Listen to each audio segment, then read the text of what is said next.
Assalamualaikum warahmatullahi wabarakatuh. Salam dan bahagia. Perkenalkan, nama saya Muslihatun Aulia dari Prodi Agribisnis kelas A, NIM 2019010043. Di sini saya akan melakukan praktikum dasar pelindungan tanaman secara daring tentang organisme pengganggu tanaman atau OPT. Apa sih itu OPT? OPT adalah organisme yang dapat merusak atau menurunkan hasil panen dari tanaman yang diserang. OPT terdiri dari 3 jenis, yaitu hama, yang kedua adalah patogen. Patogen ini nanti yang akan menyebabkan penyakit-penyakit pada tanaman, dan yang terakhir adalah gulma. Di praktikum kali ini, saya akan membahas tentang ketiga organisme pengganggu tanaman tersebut. Untuk praktikum yang pertama, saya akan membahas tentang gulma. Gulma merupakan tumbuhan yang tidak dikehendaki keberadaannya pada lahan budidaya pertanian. Gulma dapat berkompetisi dengan tanaman budidaya sehingga berpotensi untuk menurunkan hasil tanaman budidaya tersebut. Di sekitar lingkungan rumah saya banyak sekali tumbuh gulma, terutama jenis gulma berdaun lebar. Untuk praktikum kali ini saya menggunakan gulma Aeroglottis tenella, yang kedua Acheratum conzoides, dan yang terakhir yaitu gulma Cyperus rotandus. Kita akan membahas ketiga hama tersebut. Yang pertama yaitu Aeroglottis tenella, atau nama daerahnya yaitu rumput abrit. Aeroglottis tenella termasuk ke dalam jenis gulma rumputan. Memperbanyak diri secara generatif dengan biji. Memiliki akar serabut, batang tegak lunak berukuran 10-25 cm, daunnya berukuran 4-15 cm, daun lancet, bulat menyempit ke dasar, bertekstur kasar pada permukaan atas, halus pada bagian bawah dengan bulu daun yang panjang. Bunganya berukuran 2-6 inci, berwarna kemerahan atau ungu. Buahnya berbentuk pipih, berbungkus warna ungu. Rumput abrit ini biasanya tumbuh di daerah kering dengan ketinggian medium sampai rendah. Dapat juga dijumpai pada padang rumput atau sepanjang pinggir jalan.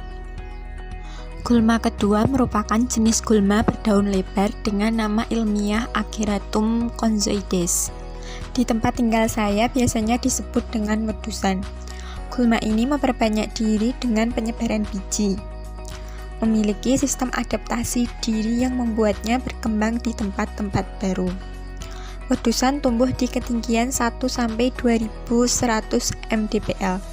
Banyak tumbuh di sawah-sawah, ladang, semak belukar, halaman kebun, tepi jalan, tanggul, dan tepi air. Morfologi dari gulma wedusan yaitu memiliki daun yang bertangkai, letaknya saling berhadapan dan bersilangan, helaian daun bulat telur dengan pangkal membulat dan ujung runcing. Tepinya bergerigi.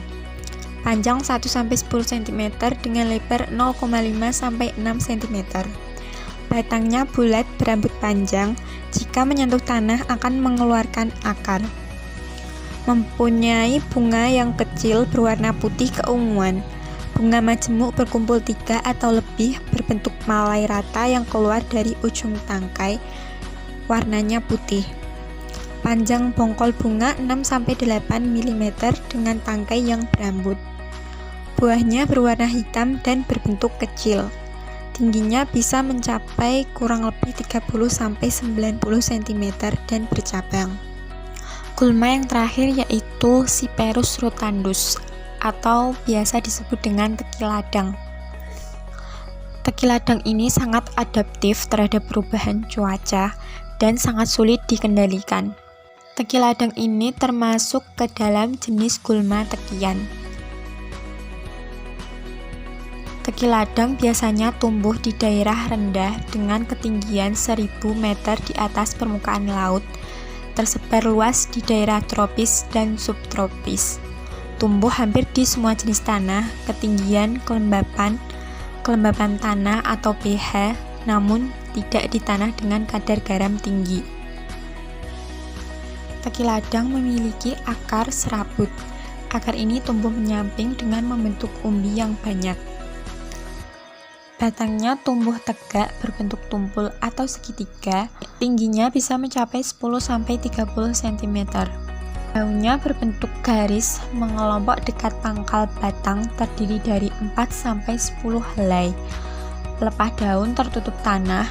Bunganya berbentuk bulir tunggal atau majemuk, mengelompok atau membuka, berwarna coklat, mempunyai benang sari 3 helai, kepala sari kuning cerah, tangkai putik bercabang 3. Tinggi gulma ini dapat mencapai 50 cm. Dan tekiladang ini mempunyai 10-40 buliran biji yang tersusun berselang. Biji dari tekiladang berbentuk panjang dengan kurang lebih 3 mm dan berwarna coklat kemerahan. Gulma ladang ini memperbanyak diri secara vegetatif menggunakan stolon atau disebut juga dengan geragi. Untuk praktikum yang kedua yaitu tentang penyakit pada tanaman. Penyakit pada tanaman terjadi apabila ada hubungan yang saling menguntungkan antara 3 faktor. Teman-teman bisa lihat di sini ada gambar proses terjadinya penyakit pada tanaman. Dan 3 faktor tersebut adalah tanaman yang rentan, yang kedua adalah patogen yang virulen. Jadi patogen di sini merupakan mikroorganisme yang memiliki kemampuan untuk menempel pada suatu tanaman atau inang dan mengeksploitasi tanaman tersebut sebagai sumber makanannya. Dan yang terakhir adalah lingkungan yang kondusif. Di sini saya menemukan penyakit bercak daun pada tanaman kacang tanah. Penyakit ini salah satu penyakit utama pada kacang tanah. Teman-teman bisa lihat di sini ada berupa bercak-bercak berbentuk bulat, kadang-kadang tidak teratur dengan diameter 1-10 mm.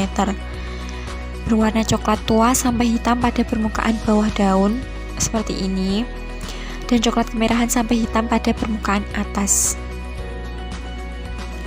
Penyakit bercak daun pada tanaman kacang tanah disebabkan oleh patogen Cercospora arachidicola.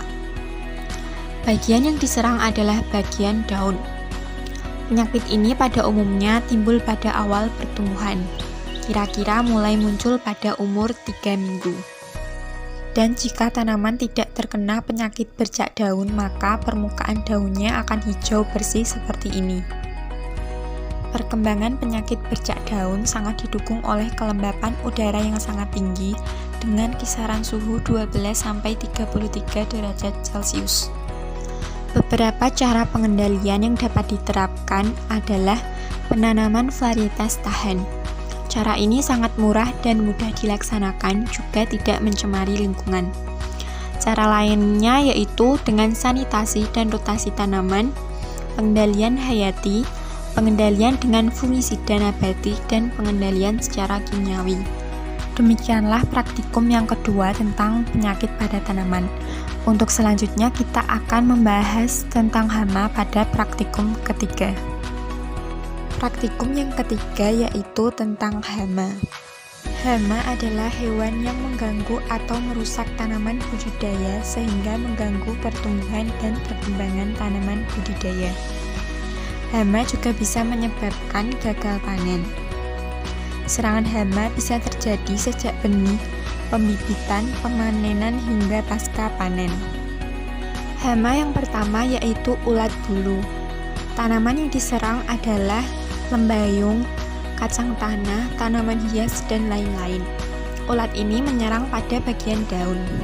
Ulat ini memakan seluruh daging daun dan hanya menyisakan bagian tulang daun utama. Teman-teman bisa lihat di sini ada tanda serangan dari ulat bulu. Awalnya daun akan berlubang dan lama-kelamaan akan tersisa tulang daun saja. Ulat ini memiliki tipe mulut menggigit dan mengunyah. Ulat bulu ini berukuran kurang lebih 5 cm, berwarna hitam dengan garis-garis melingkar berwarna putih. Bagian kepalanya berwarna oranye, dan pada bagian tubuh ditumbuhi rambut halus. Habitat dari ulat bulu yaitu tempat-tempat yang lembab di pepohonan atau tanaman hijau. Klasifikasinya yaitu ulat bulu berasal dari kingdom Animalia, phylum Arthropoda, kelas Insecta, ordo Lepidoptera, mili Limanthridae, genus Artornis, dan spesies Artornis sp.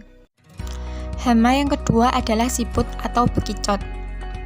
Klasifikasinya yaitu bekicot berasal dari kingdom Animalia, phylum Mollusca, kelas Gastropoda, ordo Pulmonata, famili Acatinidae, genusnya Achatina, dan spesies Achatina flicsca.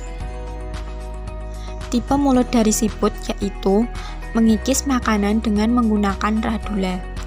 Radula ini digunakan siput untuk mengikis dan memotong makanan mereka sebelum memasuki kerongkongan. Bekicot tidak memiliki tulang belakang. Tubuhnya sangat lunak, dilindungi cangkang yang cukup keras berbentuk fosiform di bagian dalamnya dan berpiling spiral. Cangkangnya berwarna coklat hingga coklat gelap pada bagian permukaan. Siput memiliki alat indera berjumlah 4. Teman-teman bisa lihat di sini ada anatomi siput yang terdiri dari struktur tubuhnya terdiri atas rumah atau cangkang yang simetris bilateral, kepala dan 2 pasang tentakel. 1 pasang tentakel yang lebih panjang memiliki mata pada ujungnya. Sistem ekskresinya sangat mengandalkan ginjal. Sebelum dikeluarkan, kotoran disaring oleh ginjal kemudian dikeluarkan ke ruang mantel. Bekicot juga punya paru-paru yang digunakan dalam sistem respirasi dan sirkulasi.